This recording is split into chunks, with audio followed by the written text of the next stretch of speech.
Shalom, c'est votre frère le frère Ignace et ce soir j'aimerais parler de quelque chose rapidement.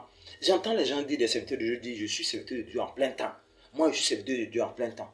Mais ça ne veut rien dire. Tout le monde est serviteur ou servant de Dieu en plein temps. Le jour où Christ est rentré dans ta vie là, tu deviens serviteur ou servant de Dieu en plein temps. Il dit allez-y faire des nations des disciples. Allez-y, il n'a pas dit pasteur, allez-y, prophète, allez-y, quoi, allez-y. Tout le monde, ceux qui ont reçu Christ. Vous comprenez? Donc, dis que je suis serviteur de Dieu en plein temps, tu restes dans un endroit où tu ne travailles pas, voilà, tu ne veux rien faire. Hein? Tu dis que tu es serviteur de Dieu en plein temps. Et nous tous, on est serviteurs de Dieu en plein temps. Nous tous. Il dit nous sommes la lumière du monde et le sel de la terre. Quand il dit tu es le sel de la terre, là, cela veut dire quoi? Celle que tu es là, le sel doit donner goût. Et donc, tu vas rester dans ta maison là et puis tu vas donner goût. Oui, c'est vrai. La famille, c'est-à-dire que tu dois donner goût dans ta famille, c'est vrai. La famille est le premier ministère. Mais ça ne doit pas s'arrêter là. Allez au travail. Au travail, tu dois donner goût là-bas. Au travail, tu dois briller. Voilà. Donc, Rachel a dit que voilà, je suis serviteur en plein temps, donc je ne vais rien faire. Le premier ministère, sachant que c'est, comment on appelle ça, la famille.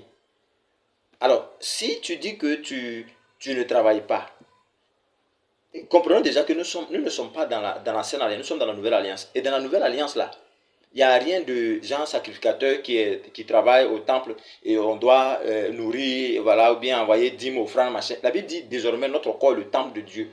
Nous sommes tous des sacrificateurs selon Apocalypse. Voyez-vous. Donc lève-toi, va chercher quelque chose à faire. La Bible dit celui qui ne prend pas soin de sa maison, il est pire même qu'un infidèle. Lorsque tu seras en train de travailler là, tu vas briller là-bas, tu vas donner goût là-bas. Voilà. Ce que tu es, c'est-à-dire que le jour, comme il est dit, le jour où tu as donné ta vie à Jésus, tu deviens serviteur de Dieu de façon permanente. Continuellement jusqu'à ce que Jésus revienne. Voilà. Quand je suis avec mes élèves, j'annonce la parole. Quand je suis avec mes collègues, quand quelqu'un dit quelque chose qui n'est pas ça, je corrige.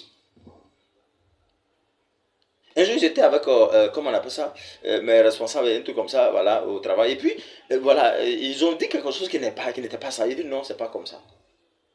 Il était là-bas, quelqu'un est venu dire il a été chrétien pendant des années. Il dit non, tu n'as jamais été chrétien. Voici ce qu'on dit être chrétien, voici ça. C'est parce que j'étais là-bas que j'ai pu corriger ça. Je suis allé dans un village pour une activité. J'arrive là-bas, je vois un gars qui dit que, comment on appelle ça, il est prophète et tant. Il dit de n'importe quoi. Il dit non, c'est pas comme ça. Voici. Donc, c'est ça être en plein temps, frère. Que Dieu te bénisse. Je suis au 05 00 62 54 25. Shalom.